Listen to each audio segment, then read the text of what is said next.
আমরা সবাই সংসারী জীব, কর্ম তো আমাদের করতেই হবে, কিন্তু সেই কর্মটা যেন নিজ ইন্দ্রিয় সুখের জন্য না হয়। এ বাবা, কারণ নিজ ইন্দ্রিয় সুখটাকে কাম বলে, কিন্তু কৃষ্ণ ইন্দ্রিয় সুখ হলো, এটাই হলো একান্ত প্রেম। এ বাবা, এই জন্য তত্ত্বে বলছে নিজ ইন্দ্রিয় সুখ বাঞ্ছা নাহি গোপিকার, কৃষ্ণ সুখ লাগি মাত্র সঙ্গমার বিহার। দেখেছেন কথাগুলো? কর্ম আমাদের করতে হবে, সেটা যেন নিজ ইন্দ্রিয় সুখের জন্য না হয়। আচ্ছা বলুন তো, কর্ম করলাম, সুখ পেল কে? ইন্দ্রিয়। আমি কি পেলাম বলতে পারবেন? আমি কি পেলাম? এই দেহ আর আমি কিন্তু এক বস্তু নয়। কীর্তন কিন্তু ভারী কঠিন একটা বিষয়, এটা বোঝে না মানুষ। কি বাবা, আমি এবং আমার দেহ এটা কিন্তু এক নয়। দেখেছেন? এই জন্য এই যে কুরুক্ষেত্র নিয়ে আমরা আলোচনা করি, অনেকে মনে করে কি না কি, কিন্তু এটা বহিরঙ্গের কথা নয়, এটা সম্পূর্ণ আত্মতত্ত্ব। এই দেহটা হলোই রাজাত্ব। এই রাজ্যের রাজাকে ধৃতরাষ্ট্র। কি বাবা, তার 100 পুত্র, পাণ্ডবদের সঙ্গে যুদ্ধ হয়েছিল, আর রাজৈশ্বর্য পাণ্ডব পেল, কুরুবংশ ধ্বংস হলো। এই তো সামান্য কথা, কিন্তু তত্ত্বটা বুঝি কোথায়? দেহটাই হলো রাজ্য। এই দেহ রাজাকে ধৃতরাষ্ট্র, ধৃতরাষ্ট্রকে মন। ধৃতরাষ্ট্র অন্ধ ছিল, কি চোখে দেখতো না, দেখতো কার দ্বারা? জ্ঞানের দ্বারা। তদ্রূপ মন অন্ধ, এ চোখেই দেখে না, দেখে কার দ্বারা? জ্ঞানের দ্বারা। তার 100 পুত্র, এই যে 10 ইন্দ্রিয় 10 দিকে ধাবিত হচ্ছে, 10 10 100 পুত্র। পাণ্ডব কারা? ক্ষিতি অব তেজ মরুদ বম। এই পঞ্চতত্ত্ব, এরাই হলো 5খানা ভাই। কে বাবা, ভেবে দেখেন তো, এই সমস্ত তত্ত্ব আমাদের জানার খুব দরকার। কি যে দ্রৌপদীর 5 জন স্বামী, আচ্ছা মা এই কথা আপনারা তো বলেন না কি, আমরা জানি। আচ্ছা কোনোদিন একটা নারীর 5টা স্বামী থাকে? এই সমস্ত কথা যদি কোনো ভিন্ন ধর্মী প্রশ্ন করে, উত্তর দিতে পারবো তো? পারি না। আচ্ছা বলুন তো, হয় কোনোদিন? সম্ভব? সম্ভব নয়। তাহলে হচ্ছে কেন? ওটা ওই জায়গার কথা নয়, এটা এই জায়গার কথা। এ 5 জন কারা? ক্ষিতি অব তেজ মরুদ বোম যারা। কারণ এক এক তত্ত্ব থেকে এক একজনের আবির্ভাব, মূলত এরা ভিন্ন কিছু নয়। তত্ত্বে বলছে পঞ্চতত্ত্ব ভেদ নাই, সবই একই তত্ত্ব। আচ্ছা মা ভেবে দেখুন, এই পঞ্চতত্ত্বই আমাদের এই দেহটা গঠিত, ঠিক না? পঞ্চতত্ত্ব কি কোনোদিন আলাদা করা যায়? যায় না। অথচ এসব তত্ত্ব আমরা শুনি না, বুঝি না বলে এই সমস্ত কথা নিয়ে আন কথা বলি। যতদিন না পর্যন্ত এই আত্মতত্ত্ব জ্ঞান মানুষের না জাগবে, ততদিন এই ভগবানের অপ্রাকৃত লীলা তারা যথার্থভাবে আস্বাদন করতে পারবে না। তাহলে কথাগুলো একটু মনোযোগ সহকারে শুনবেন, কি অপূর্ব সিদ্ধান্ত দিচ্ছে। রাধারানী বলছে, কর্মটা ছিল আমার ছলনা, মনে ছিল বাসনা, পথে দেখা হয় যেন কৃষ্ণ কালো সোনা। আপনি রাস্তা দিয়ে যাচ্ছেন, অপূর্ব একটা মিষ্টি দেখে লোভ হয় না অনেক সময়? আরে এটা যদি পেতাম, খেয়ে দেখতাম কত ভালো লাগে, এটা হলো কাম। কিন্তু যদি মনে করতেন, যদি মিষ্টিটা পেতাম, গোবিন্দ সেবা দিতাম, এটা হলো প্রেম। এটা নিজের ইন্দ্রিয়ের জন্য নয়, আমার গোবিন্দ সুখের জন্য। কে বাবা, তাদের পুরুষ প্রকৃতি উভয় মিলন, মিলন রূপ যজ্ঞ, যজ্ঞ রূপ কর্ম। দেখেছেন? মিলনটাকে যজ্ঞের সঙ্গে তুলনা করেছেন। যেটা আমরা কামনার হেতু কর্ম করি না, গুরুচরণ আশ্রয় করে প্রেম ভক্তির দ্বারা সাধন করো, দেখবে তুমি একদিন ধনে ধনী হতে পারবে। হরি বল, হরি বল।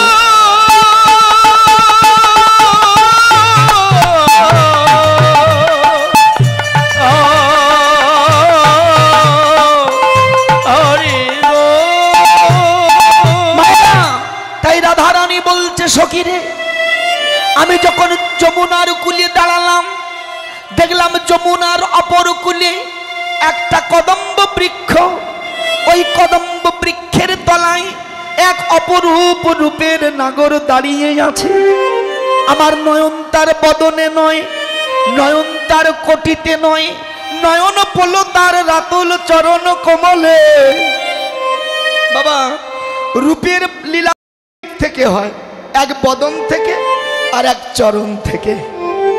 তো আমরা বদন থেকে অনেক রূপের কথা শুনি, আজকে একটু চরণ থেকে রূপের কথা শুনি। কেন?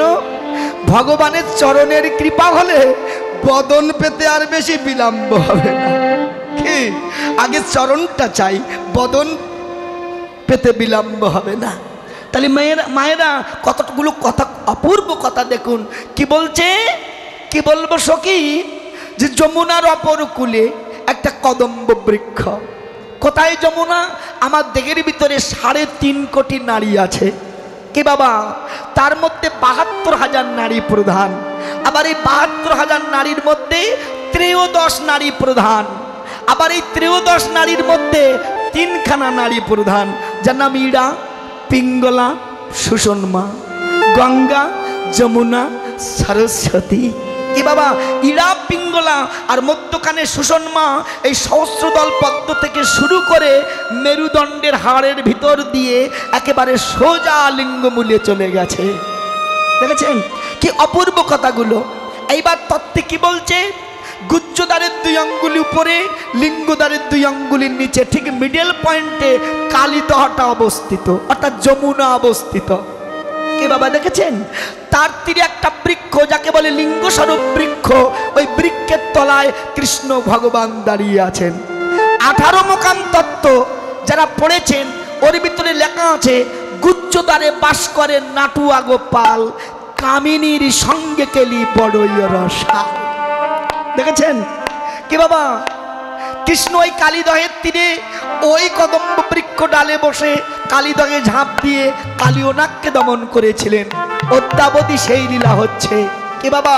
আমরা ওই কদম্ব স্বরূপ লিঙ্গ বৃক্ষ ডালে উঠে কালীদহে ঝাঁপ দিচ্ছি বটে, কিন্তু আমরা তো তত্ত্ব জানি না। তাই কালিয়ানাগকে দমন করতে যে আমরা নিজেই দমন হয়ে যাচ্ছি। দেখেছেন?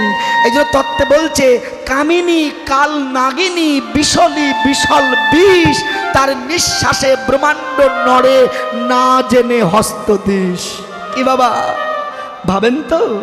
নারী সঙ্গের দ্বারাই জীব ধ্বংসের দিকে ধাবিত হয়, আবার এই নারী সঙ্গের দ্বারাই জীব ঈশ্বরের কাছে যেতে পারে। এই সাধনাটা জানা উচিত। না জেনে যদি যাও, অকালে তুমি ধ্বংস হয়ে যাবে।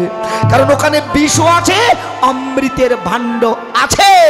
ভেবে দেখুন, যে সাধন করতে জানে সে অমৃতের সন্ধান পায়, কিন্তু যে জানে না, অকালে সেই বিষ আস্বাদন করে সে ধ্বংসের দিকে ধাবিত হয়। এই জন্য ওকে প্রেম পুকুর বলে আখ্যায়িত করছে। ওখানে প্রেমরূপ মৎস্য পাওয়া যায়, আবার ভয়ঙ্কর কুম্ভীরেরও বাস আছে। কর্ম না জানলে অকালে ধরা পড়বে ওই কুমিরের কাছে। এই জন্য তত্ত্বে কি বলছে? প্রেম পুকুরে মাছ ধরিতে অনেক কিছু লাগে, আত্মশুদ্ধি গুরু মন্ত্র 4 ফেলে দাও আগে, অনুরাগের ছিপে বেঁধে আসক্তির সুতে, মহাভাবের বর্ষি ফেলো লালসার প্রবগতে, একানিষ্ঠ পাদনা পানে থাকো নিরিগ দিয়া, মহাভাবের মৎস্য আসি ভোগ দেবে আসিয়া, অনুরাগের ছিপে বেঁধে বসে দিও টান, তবে তোমার মৎস্য ধরার হবে অবসান। রামি বলে মৎস্য ধরার থাকে যদি মতি, আগে তোমায় শিখতে হবে পরকীয়া রতি। পরকীয়া রতি কেমন তার গতি, কেমন তার আচরণ? অমৃত বিষে যে পারে মিশাতে, সে পায় পরম ধন। পদ্ম স্বাধিষ্ঠান তাহে অধিষ্ঠান, কন্দর্প বসায় নিজে, সাধকের মন করে উচ্চাটন। কামের কামিনী খোঁজে, কামিনী স্বরূপিনী, রস স্বরূপিনী, কুলবিলাসিনী নারী, গন্ধর্ব পুরুষে ভাবেরও আবেশে হয়ে থাকে ব্যভিচারী। ককারে লকারে মহামন্ত্রেশ্বরে, পঞ্চরস সরসিরে, স্বতন্ত্র স্বতন্ত্র কাম বীজ মন্ত্র সতত অন্তরে জাগে। মদন মাদন শোষণ স্তম্ভন মোহন পঞ্চপান, রতি রস কালে প্রতি পদ ভুলে অটলে চলে উজান। অটল দেশের মানুষ যারা এই সাধনা জানে তারা, তাই না খোঁজে তপাসারা। সাধু সাবধান, সাধু সাবধান, ও ভাই সাধু সাবধান, সাধু সাবধান, ও ভাই সাধু সাবধান। মায়েরা, নারীরা শুধু পুরুষের কাছে গেলে ব্যভিচার হয় না, পুরুষও না ব্যভিচার হয়। কি করে ভেবে দেখুন, প্রকৃতির সুযোগ থাকে, পুরুষের আর সুযোগ নাই। যদি বলেন কেমন, ভেবে দেখুন, পুষ্পবৃক্ষে যে ফুল ফোটে, যে ফুলের মধু ভ্রমরে খায় ওটা উৎসৃষ্ট হয়। যে ফুল ঝরে গেছে মাটিতে, ও দিয়ে কৃষ্ণ সেবা লাগে না। কিন্তু ওই ফুল ঝরে যে আবার নতুন ফুল ফুটলে তার আর কোনো দোষ গুণ থাকে না। কিন্তু ভেবে দেখুন তো, পুরুষ লক্ষ লক্ষ জীব হত্যা পাপ করে দেহটা পাপে জর্জরিত করছে, এখান থেকে উদ্ধার হবে কি করে? কি এই জন্য গুরু কৃপাহি কে বললাম, গুরু চরণ আশ্রয় করে ভজে যাও যদি উদ্ধার পেতে চাও। ক্ষমা, এই জন্য কৃষ্ণ রূপের কথা, এ বড় আত্মতত্ত্বের কথা, এ মানুষ বোঝে না সবাই। এই জন্য কি অপূর্ব কথাটা বলছে, ছোট্ট একটু তাল গাইছি, কীর্তনের যে রস আজ আমরা ভুলে গেছি কীর্তনিয়ারা। হে বাবা, এই জন্য তাল যদি না থাকে কীর্তন অপমান করা বোঝায়। ছোট করে গাইবি, বেশি না। কি এটা হলো ঠাসা একতালি গান, খুব ছোট গান, একটু কম। কি বলছে, যমুনা কো তীরে রে, তীরে রে, তীরে রে, তীরে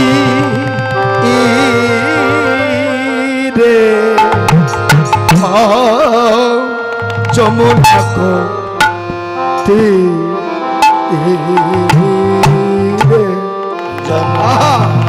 এক তাল এক ফাঁক। বাবা বাবা,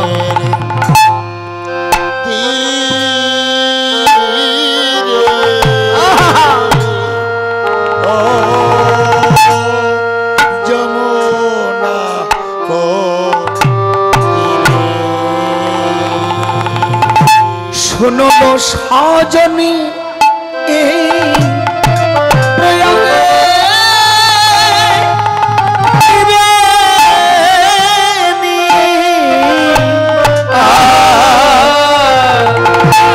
শুনলো সজনী বাবা বাবা রাগে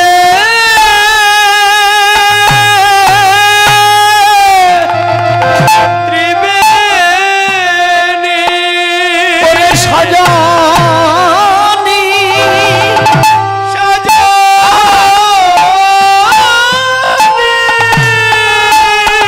ওরে সজনী,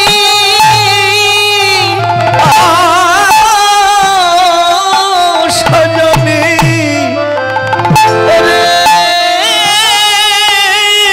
সজনী, শুনলো সজনী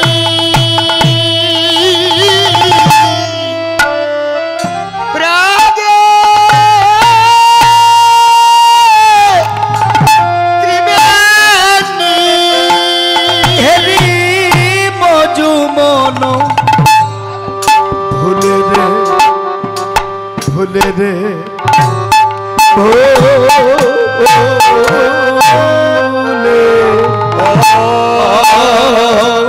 যমুনা কো তীরে। আমি এই এখুনি দেখে এলাম, আমি এই এখনি আমি দেখে এলাম, আমি যমুনায় যাই, আমি পেয়ে আমি এই এখুনি দেখে এলাম।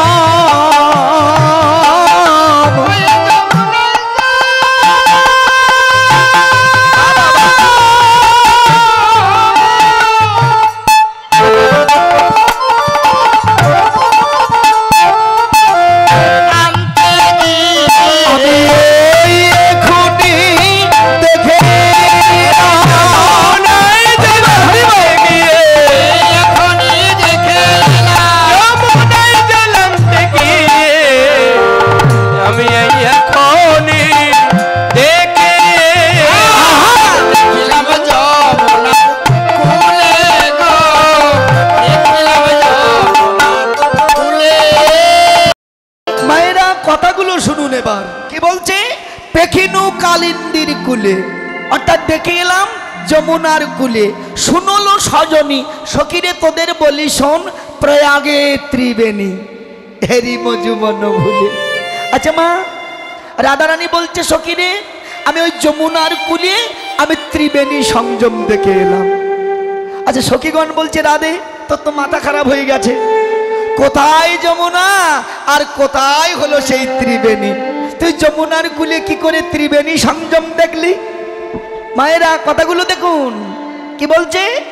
রাধারানী বলছে সখীরে এ বড় তত্ত্বের কথা, এ বড় অনুরাগের কথা, এ আমার ভজনের কথা, সাধনের কথা।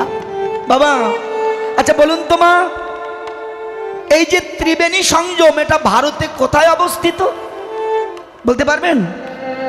এটা হলো ভারতে এলাহাবাদ, যার আরেক নাম হলো প্রয়াগ তীর্থ, যেখানে তিনখানা নদী একত্রিত প্রবাহিত হচ্ছে, যার এক পাশে যমুনা, এক পাশে সরস্বতী, আর মধ্যখানে গঙ্গা। কি বাবা দেখেছেন? সখীগণ বলছে কোথায় সেই যমুনা আর কোথায় সেই এলাহাবাদ প্রয়াগ তীর্থ? তুই যমুনার ঘুটে দেখলি কি করে? মা রাধারানীর তত্ত্বটা দিচ্ছে দেখুন। বাবা আগেই বলেছি এই দেহের মধ্যে তিনখানা নারী প্রধান, যার নাম ইড়া, পিঙ্গলা, সুষমা। কি বাবা দেখেছেন? ইড়া, পিঙ্গলা আর মধ্যখানে সুষমা। এই যে সুষমা নারী এখান থেকে শুরু করে নিচের দিকে ধাবিত হয়েছে, আর ইড়া আর পিঙ্গলা ঠিক এই সোজা এখান থেকে শুরু করে এই যে দ্বিদল পদ্ম এখানে যে মিলিত হয়েছে, এটাই হলো মানব দেহে ত্রিবেণী সংযম। আর মাতৃদেহে এই ত্রিবেণী সংযম কোথায়? ঠিক জনিদ্বারে, যেখানে তিনটি নারী একত্রিত প্রবাহিত হচ্ছে। শাস্ত্রে বলছে যদি কেউ সেই ত্রিবেণীতে অবগাহন করতে পারে তার ত্রিতাপ জ্বালা দূরভূত হয়। আচ্ছা হয়তো সারা জীবন পাপ কর্ম করলাম, ত্রিবেণীতে স্নান করলে পাপ মোচন হবে তো? আসলে ওটা ওখানের কথা নয়, এটা সম্পূর্ণ দেহের কথা। যদি ওই যমুনার ঘাটে যেন রাস্তা চিনে, পথ জেনে, সাধন জেনে ওই নিম্নগতি ধারাটাকে ঊর্ধ্বগতি করে কর্মের দ্বারা সুষমার পথে টান দিয়ে যদি এই দ্বিদল পথে এসে এই ত্রিবেণী এসে অবগাহন করাতে পারে, নিতাই গৌর হরি বল বলে তার মনুষ্য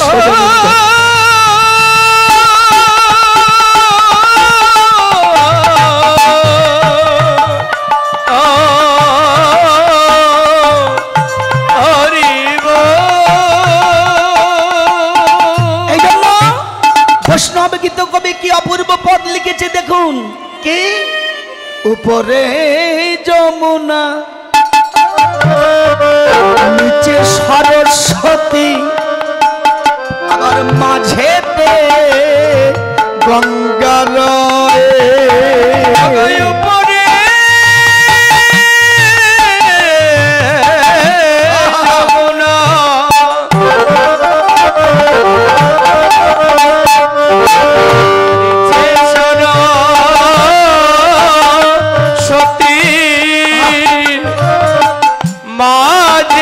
গঙ্গা যেন তিনটি ধারাই বহিছে সমান, যেন তিনটি ধারা বইছে সদা। ওরে গঙ্গা যমুনা সরস্বতী, দেখলাম যেন তিনটি ধারাই বহিছে সমান।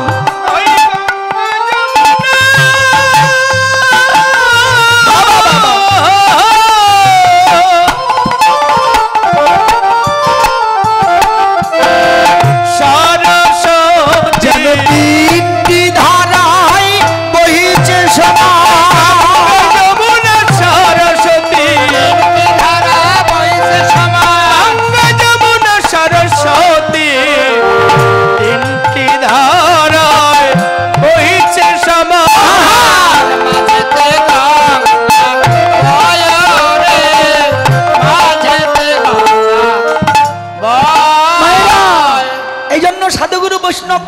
গান লিখেছে দেখেছেন, প্রতি মাসে 3 দিবসে আইসে নদীর ঢেউ, রসিক ভিন্ন এই জলের ধারায় আর আনজানে না কেউ।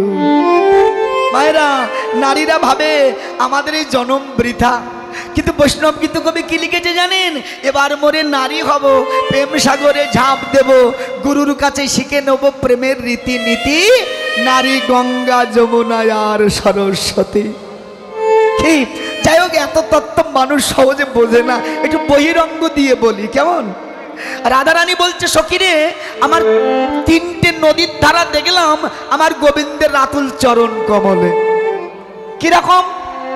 এই যে ও টুনির মা, ঘুমাচ্ছেন না তো? ঘুমিও না কিন্তু। রাধে রাধে। শোনো মা, কি অপূর্ব কথাগুলো বলছে। কি না, উপরে যমুনা। আচ্ছা, যমুনার জল দেখতে কেমন? যারা বৃন্দাবনে গেছেন এ বাবা, আবার যারা শাস্ত্র দেখেছেন দেখবেন যমুনার জলটা কেমন, অর্থাৎ যমুনার জল হলো কালো। ঠিক আমার কৃষ্ণের অঙ্গকান্তিটা কেমন? কালো। কালো মানে নব জলধরের মতো, নব মানে নূতন, জলধর মানে মেঘের মতন, অর্থাৎ নূতন মেঘ করলে যে রং হয়, আমার গোবিন্দের যে অবয়ব ঠিক নব মেঘের মতন। অর্থাৎ গোবিন্দের চরণের যে ওপরের অংশ, এটা দেখে মনে হচ্ছে যেন যমুনা প্রবাহিত হচ্ছে। প্রথম দিনের ধারা গেল, যারা তত্ত্ব জানে তারা বুঝবে। প্রথম দিনের ধারা গেল, এইবার 3 নম্বর ধারা কোথায়? নয়ন গেল কৃষ্ণ রাতুল চরণ তলায়। আচ্ছা, গোবিন্দের চরণের তলাটা দেখতে কেমন মা? বলে আমরা কি আর দেখেছি? বলবো কি, কিন্তু যারা শাস্ত্রগুলো পড়ে তারা জানে গোবিন্দের চরণের তলা দেখতে কেমন? দুধে আলতা, অর্থাৎ দুধের মধ্যে কিঞ্চিত আলতা দিলে যেমন হয়, দুধে আলতা, অর্থাৎ 3 দিনের ধারা। ঠিক দেখেছেন? এবার মধ্যখানে, অর্থাৎ দ্বিতীয় ধারার কথা বলছে। উপরে কালো, নিচে লাল, এই দুটো সংমিশ্রিত হয়ে একটা ঘোলা ঘোলা রং হয়েছে। কি বাবা, সেটা কোথায় গো? দেখবেন যারা কালো রঙের মানুষ, তাদের উপরটা তো কালোই, তলাটা সাদা, আর সাদা কালো মিশ্রিত হয়ে মধ্যখান দিয়ে একটা বর্ডার পড়ে, ঘোলা ঘোলা। রাধারানী বলছে, সখীরে দেখলাম যেন মধ্যখান দিয়ে আসে, যেন পতিত পাবনী গঙ্গা প্রবাহিত হচ্ছে। কেন? গঙ্গার জল হলো ঘোলা ঘোলা। যদি কেউ গিয়ে থাকেন গঙ্গায়, দেখে আসবেন গঙ্গার জল ঘোলা ঘোলা, কিন্তু কি শীতল, তার পরশে সমস্ত তাপ দূরীভূত হয়। বাবা, গঙ্গা এমন পবিত্র, যার পৃথিবীতে ওই নদীর সঙ্গে আর কারো তুলনা হবে না। সত্যি মা, বিশ্বাস না হয় যান গঙ্গায়, দেখবেন কত ময়লা আবর্জনা ভেসে যাচ্ছে, ওই জল মানুষ খাচ্ছে, কারো রোগ হয় না। আচ্ছা, কেন হয় না গো? যারা সায়েন্টিস্ট তারা পরীক্ষা করে দেখেছিলেন যে জলে, এই গঙ্গার জলে এমন একটা বস্তু আছে যে সমস্ত দূষিত পদার্থকে নষ্ট করে দিতে পারে। বিশ্বাস না হয় আমার কথা যে মনে, আপনার গঙ্গা থেকে 1 বোতল গঙ্গার জল, 1 বোতল ডিপ টয়েলের জল, 1 বোতল বৃষ্টির জল, সবগুলো ভরে ভরে বোতলে করে এক জায়গায় রেখে দিন। 2 মাস 3 মাস পরে সব বোতলের জলে পোকা হবে। চ্যালেঞ্জ থাকলো, গঙ্গার জলে কোনো দিন হবে না। গঙ্গার জল এত পবিত্র। দেখেছেন, যদি ওই গঙ্গার জল কেউ পান করতে পারে, তার ত্রিতাপ জ্বালা দূরীভূত হয়। যদি বলেন মশাই টাকা নেই, পয়সা নাই, গঙ্গায় যাব কি করে? যেতে হবে না, ঘরে বসেও গঙ্গার জল পাবেন। কোথায়? লালন ফকির গান লিখেছে না, তোরা যাসনে ও পাগলের কাছে, যে ভাবি তো পাগল হবি বুঝবি শেষে, যাসনে ও পাগলের কাছে। তাহে এক নারকেলের মালা, তাহে জল তোলা আর ফেলা করঙ্গসে। কি বাবা, এই ফেলা তোলা জানতে হবে, কোন ধারায় কোন রস বয়, এটা একমাত্র সাধক ব্যক্তি ছাড়া আর কেউ জানে না। কি মা, এসব কথা পাওয়া যাবে না। গুরু না ধরলে এ রস আস্বাদন কোনো দিন সম্ভব হবে না। এসব তত্ত্ব এই জন্য বলছি, শুধু শুনে গেলে হবে না বাবা, এটা গুরু ধরার দরকার আছে, না হলে কিচ্ছু হবে না। দেখেছেন, এই শুনো বুনো কানা পথ পায় না, এরা এই তিনজনা। অনেকে আছে জানেন, অনেকে আমাকে বলে দাদা একটু খোলাখলি বলেন, মানে এখান থেকে শিখে যাবে, গুরু ধরবে না। জানেন, এই সব কানাগুলো আগেই খাদে পড়ে। কি বাবা দেখবেন, সত্যি কথা। ঘোড়া চুরি করেছে জানেন, ঘোড়া চুরি করে বাজারে বিক্রি করতে যাচ্ছে। পথে এক খরিদ্দারের সঙ্গে দেখা, দাদা ঘোড়া কি বিক্রি? বলছে হ্যাঁ বিক্রি।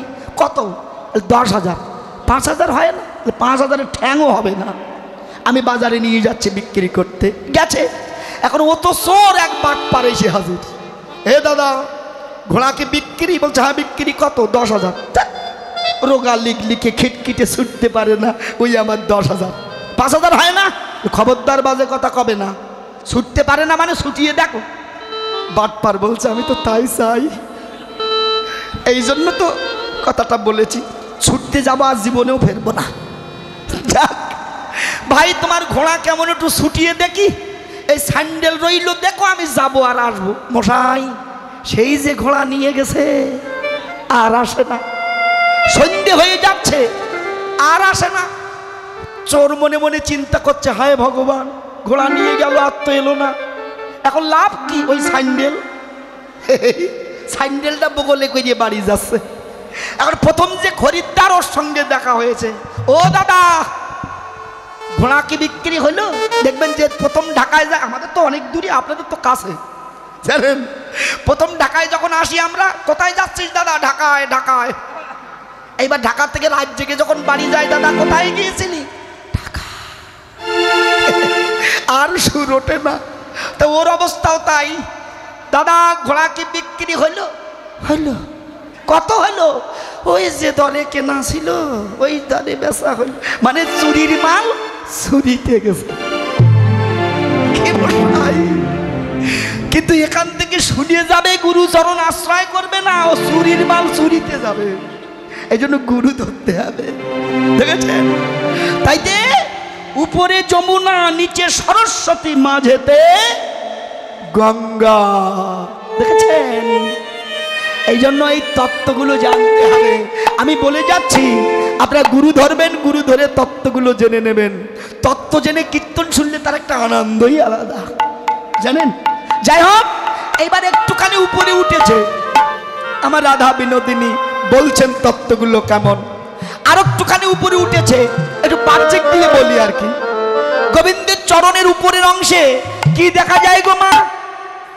কি আছে? এক জোড়া নুপুর পরানো আছে। আচ্ছা তো, আমার গোবিন্দের চরণে এক জোড়া নুপুর আছে। রাধারানী বর্ণনা করছেন, ও তার রতন চরণে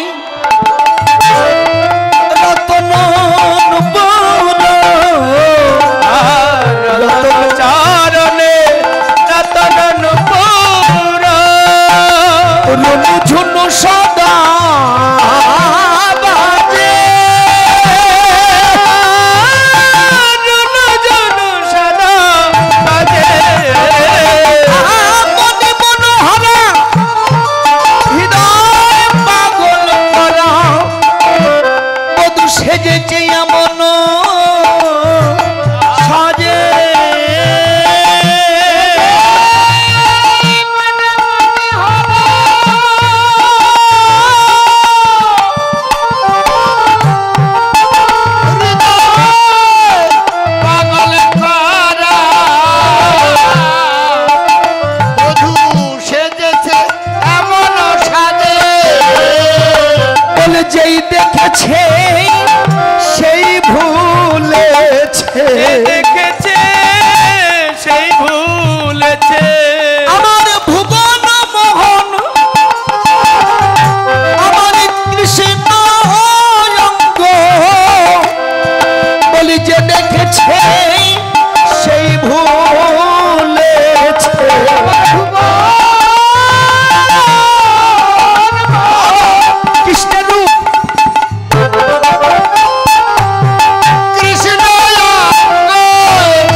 এ তো সাধারণ সোনার নূপুর নয়। ও মায়েরা, আমরা যেটা ভাবি কৃষ্ণ চরণে যে নূপুর, এটা সাধারণ না। না, আমার কৃষ্ণের চরণের যে নূপুর, এ আর কেউ নয়। এরা দুজন পরম ভক্ত, যারা অনেক সাধনা করে ভগবানের চরণ পেয়েছেন। কি করে পেয়েছে তারা? যাকে এবার আর বলবো না, আর একবার বায়না করলে তাই বলবো।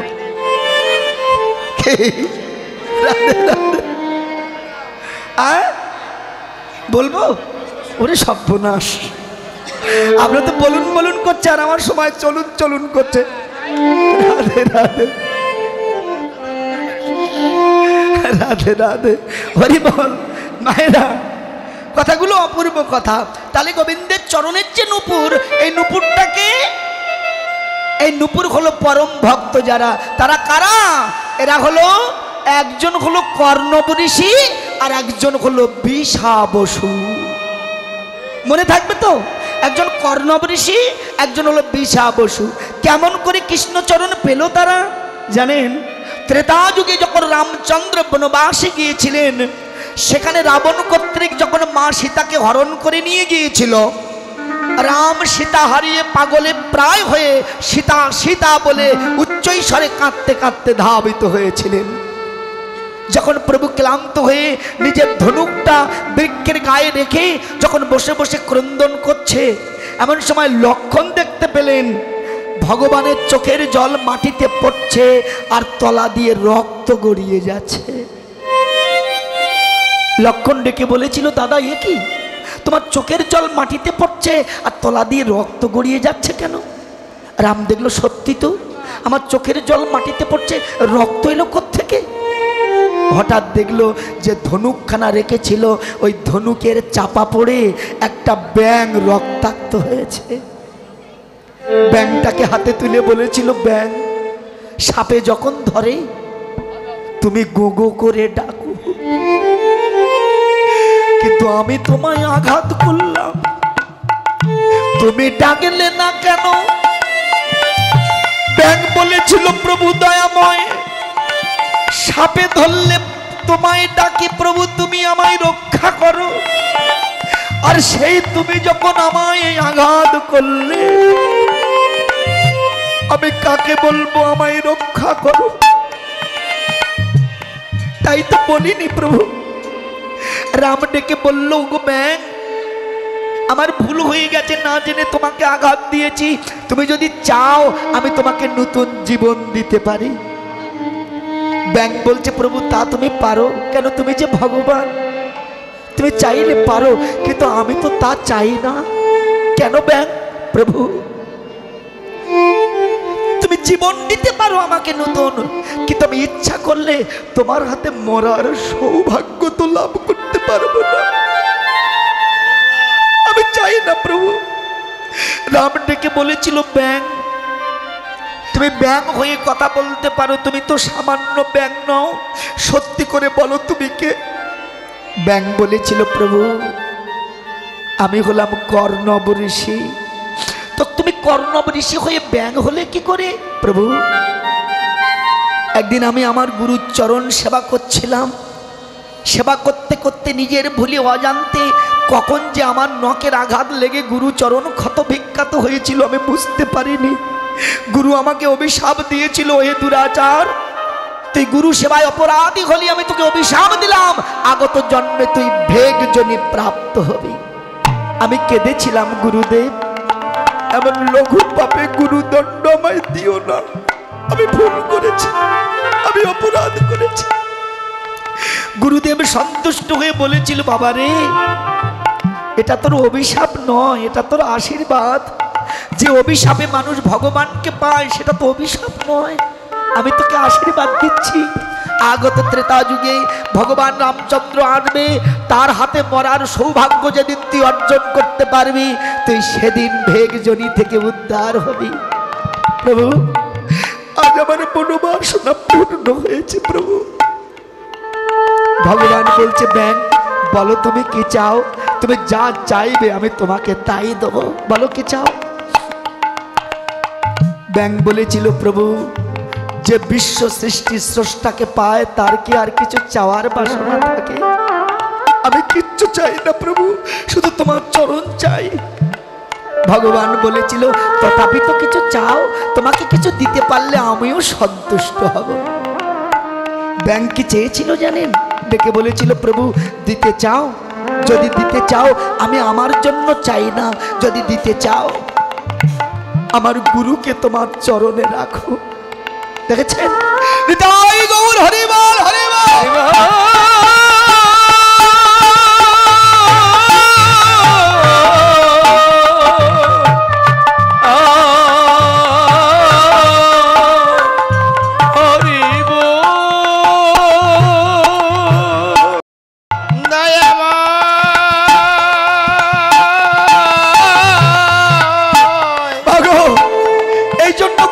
শিষ্য তৈরি করে কেন? শিষ্যের মতো শিষ্য যদি একজন তৈরি হয়, গুরুর হাজারো পাপ থাকলেও ওই শিষ্যের দ্বারা গুরু পার হতে পারে। কিন্তু একটা শিষ্য যদি কুশিষ্য তৈরি হয়, গুরু যতই ভজনীয় হোক না কেন, ওই শিষ্যের জন্য গুরুকেও অধোগামী যেতে হয়। দেখেছেন? এটাই হলো আমার সনাতন ধর্ম।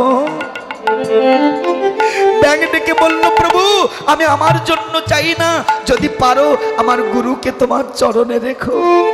ভগবান ডেকে বলল তুমি সাধু, তোমার মতো জ্ঞানী জগতে নাই। তুমি তোমার জন্য চাইলে না, তুমি গুরুর জন্য চাইলে। যাক, আমি তোমাকে আশীর্বাদ করি, শুধু তোমার গুরুকে নয়, আমি কথা দিচ্ছি আগত দাপর যুগে আমি যখন কৃষ্ণ অবতারে আসব, তখন তোমাদের দুইজনকে আমার চরণের নূপুর করে রাখব। কখনো চরণ ছাড়া আমি করিব না হে কখনো।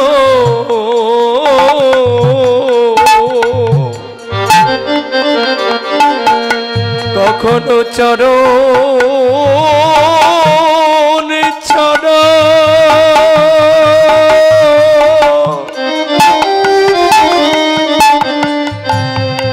ছাড়া করব। আমার দাদা 500 টাকা দিয়েছে, আমি আশীর্বাদ করি যেন কৃষ্ণ ভক্তি হয়। করব না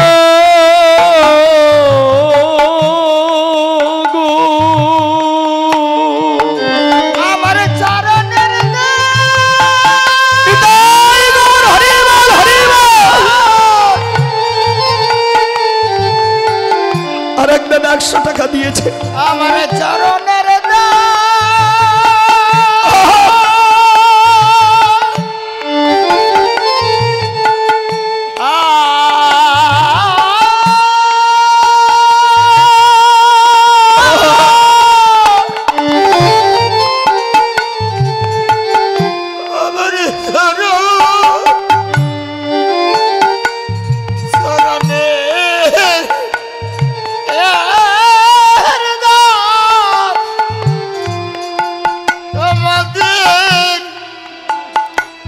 তোমাদের করে রাখি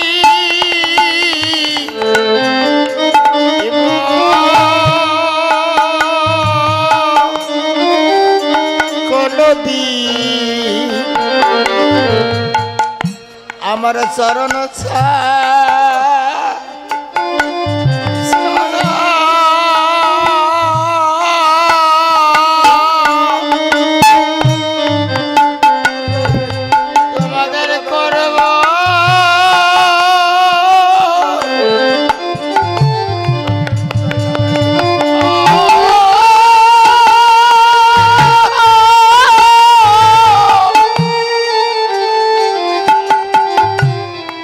তোমাদের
গোবিন্দের চরণ ছাড়া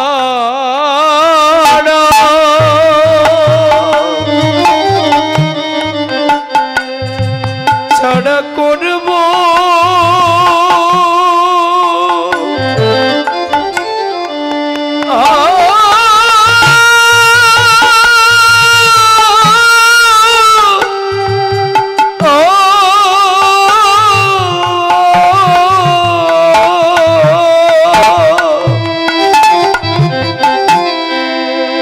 আমি করব না গো আমার চরণের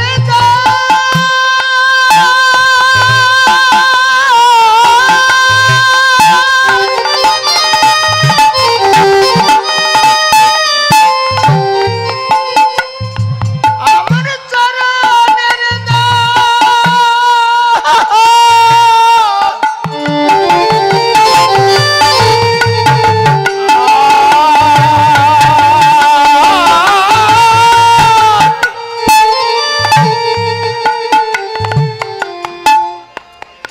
আমার চরণে চরণের দাস তোমাদের করে রাখি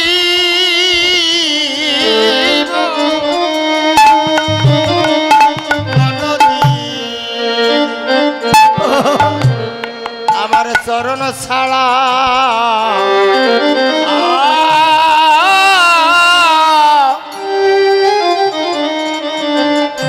আমি করব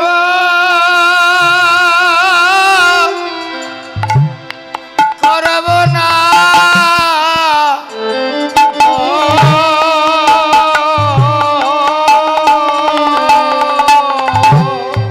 এই চরণের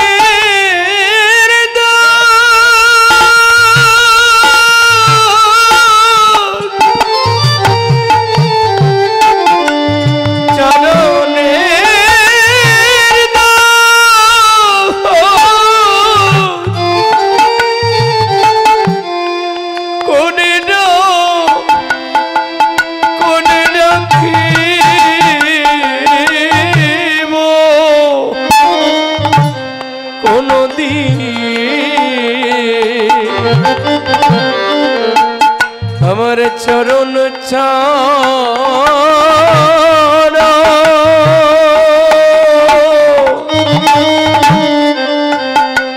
ছাড়া করব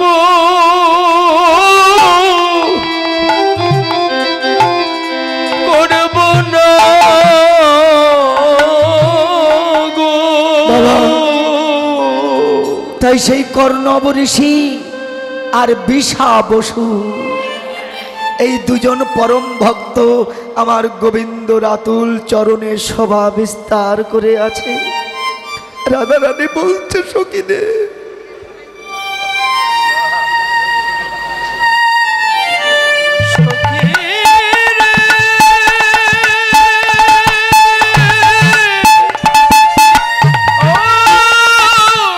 সখিনে আমি যদি কৃষ্ণ চরণে টুকুন হতে পারতাম, হতে পারি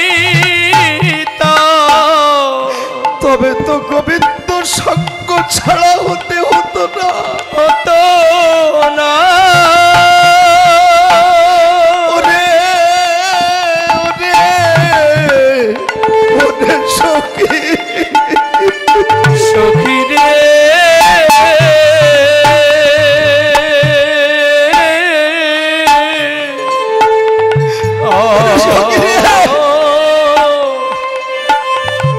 আমি যদি গোবিন্দ চরণের নুপুর হতে পারতাম তাহলে আর আমার গোবিন্দ চরণ ছাড়া হতে হতো না।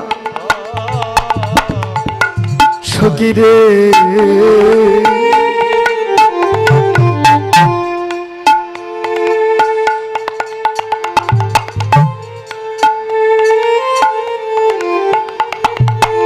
সখী রে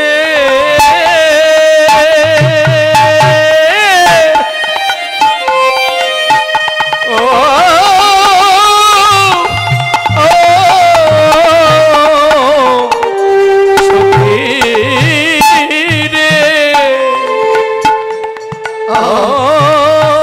কি অপূর্ব বর্ণনা করছে দেখুন। রাধারানী বলছে সখী রে, আমি তা থেকে আর একটু উপরে উঠলাম, কি দেখলাম জানিস? তার উপরে এক হরদের বসতি। আহা,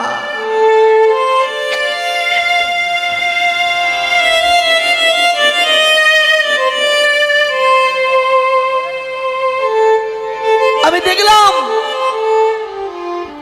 তার উপরে একটা হ্রদ, অর্থাৎ আমার গোবিন্দ যে পিত বাসন পড়েছে ঠিক হ্রদের মতো দেখতে। তার নিচে দেখলাম এক সরোবর,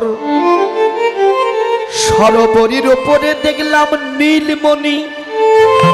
আসলে প্রত্যেকটা তত্ত্ব নিয়ে যদি আলোচনা, এই বিশাল তত্ত্ব, এসব কথা বলে শেষ করা যায় না। তার নিচে দেখলাম একটা সরোবর, সরোবর মানে রাধারানী বলছে এই যে পিতবাস পড়েছে, পিতবাসের তলা একটা সরোবর। সরোবর মানে মায়েরা আমাদের যে উদর, ঠিক এখানে একটা ছিদ্র আছে, যার নাম কি বলুন তো? নাভি। কিন্তু এই নাভি ভাষাটা এসেছে হিন্দি ভাষা থেকে, কিন্তু গোদা বাংলায় এর নাম বলে নাই। নাই মানে আগে ছিল, এখন আর নাই। যদি বলেন কিরকম, আমরা যখন মাতৃগর্ভে ছিলাম, কোন এক অদৃশ্য ডাক্তার তিনি মায়ের খাদ্য নালীর সঙ্গে আমার নালীটা প্লাস্টিক সার্জারি করে দিয়েছিল। যখন জন্ম নিয়েছিলাম ওই নালীটা নিয়েই জন্ম নিয়েছিলাম। দাই মা এসে কেটে দিল। আগে এখান থেকে মায়ের সঙ্গে আমার সংযোগ ছিল, এখন আর নাই। বোঝা গেল? আগে ছিল, এখন আর নাই। কিন্তু এই যে নাই, একে সরোবর বললেন কেন রাধারানী? না, এটাই হলো প্রেমের সরোবর। এ বাবা, এই যে আপনি আমি ভাষা বলছি, সুর বলছি, কথা বলছি, প্রত্যেকটা শব্দ, প্রত্যেকটা সুর এই নাভি কমল থেকে, এই সরোবর থেকে উৎপন্ন হচ্ছে। দেখেছেন? এই জন্য এর আর এক নাম হলো নাভি সরোবর। মায়েরা ভেবে দেখুন, যে নদীতে জোয়ার ভাটা বয়, ওই নদীতে কখনো কমলের জন্ম হয় না। কমল হয় কোথায়? একটা আবদ্ধ জায়গায়। তাহলে ভেবে দেখুন, আমাদের এই দেহের ভিতরে যে এই নদী অটোমেটিক জোয়ার ভাটা বইছে, এই জন্য এখানে প্রেম ভক্তি দাঁড়াতে পারে না। এই জন্য গুরুচরণ আশ্রয় করে ওই কামনা সাগরে একটা বাঁধ দিতে হবে। তো কি করে দেওয়া যায় মায়েরা, একটু বলি আপনাদের কাছে। এইটুকু বলে কিন্তু আমি বিদায় নেব, কেমন? রাধে রাধে। কারণ এরপরে আবার অভিসার হবে, অভিসারের পরে হ্রাস হবে। কি গো, এটা সময় তো আছে। যাই হোক মায়েরা, একটু বলি কি করে বাঁধ দিতে হয়। আমি বলি আপনাদের, শুনুন। আপনাদের দিকে তাল গাছ আছে, আস্তে আস্তে খেজুর গাছ পাওয়া যায়, আখ পাওয়া যায়, মানে কুষার বলেন আপনারা যেটা। আচ্ছা, এর থেকে কি পাওয়া যায় গো? রস পাওয়া যায়। আচ্ছা, রস থেকে কি হয়? গুড় হয়। গুড় থেকে চিনি হয়। চিনি থেকে কি হয়? মিশ্রি, হয়তো। আচ্ছা, কখন হয়? রসটা যখন জ্বালানো হয়। আচ্ছা, যখন রসটা জ্বালান অনেক সময় উতলে পড়ে যায় তো। আচ্ছা, আপনারা কি করেন? আরো জোরে জাল দেন, হ্যাঁ, ও কমাইয়ে দেন। এই তো শিখে গেছে ওরা। তাহলে আর আমি কি কব, ওরা তো শিখে গেছে। তাহলে রস যখন উতলে যাচ্ছে, আঁচটা কমিয়ে দেন, দেখবেন রসটা ধীরে ধীরে থিতিয়ে যাবে। যখন থিতিয়ে গেল, আবার টানা জালে জাল দিন। আবার উতলে যাচ্ছে, আবার আঁচটা কমিয়ে দিন। এমনিভাবে একবার টানা জালে, একবার নিবো জালে, একবার টানা জালে, একবার নিবো জালে, এভাবে জ্বালাতে থাকো। জ্বালাতে জ্বালাতে রসটা যখন ঘনীভূত হয়ে গাঢ় হবে, প্রথমে গুড় হবে, গুড় থেকে চিনি হবে, চিনি থেকে যখন মিশ্রি হবে, তখন হাজার জোরে জাল দাও, আর কিন্তু পড়বে না। তদ্রূপ তত্ত্ব কি? যা আছে বিশ্ব ব্রহ্মাণ্ডে, তা আছে নিজ ভাণ্ডে। আমার মধ্যে আমি যে খাবার খাই, এ থেকে রস হয়। রস থেকে রক্ত হয়, রক্ত থেকে মেদ হয়, মেদ থেকে মাংস হয়, মাংস থেকে মজ্জা হয়, মজ্জা থেকে কৃষ্ণ প্রেম ভক্তি রস তৈরি হয়। এতটুকু বস্তু তার অনেক মূল্য। কি বাবা, প্রথম প্রথম কর্মে যাবে, পড়ে যাওয়ার ভয় থাকবে। গীতায় বলছে অভ্যাস যোগটা করে যাও, অভ্যাস করতে করতে তুমি একদিন সেই স্তরে পৌঁছে যাবে। কি বাবা, প্রথম প্রথম চালাবে, পড়ে যাওয়ার ভয় থাকবে। নিজের চিত্তকে স্থির করে একবার টানা জালে একবার নিবো জালে, একবার টানা জালে একবার নিবো জালে, এভাবে জ্বালাতে থাকো। জ্বালাতে জ্বালাতে দেহের রসটা যখন ঘনীভূত হবে তখন হাজার জোরে জাল দাও আর পড়বে না।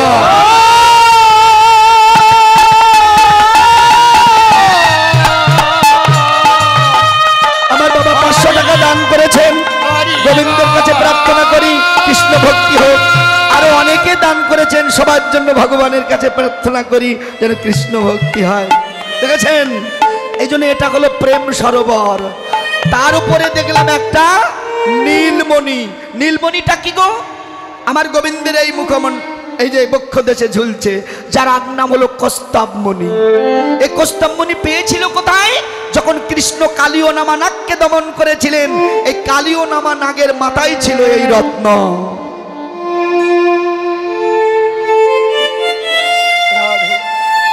এই জন্য ভেবে দেখুন, কালীয় নাগ বলেছিল প্রভু তোমাকে কি দেব? এই রত্ন তোমাকে দিলাম। সেই রত্নটাই ভগবান এই বক্ষ দেশে রেখেছিলেন। তদ্রূপ বৈষ্ণব গীত কবি বলছেন, আমি যেমন কালীয় নামা নাগকে দমন করে তার প্রেরিত রত্ন আমি বক্ষে ধারণ করেছি।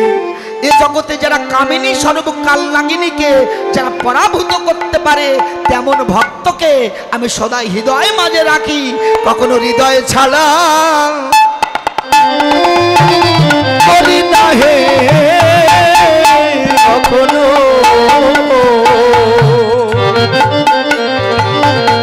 কখনো হৃদয়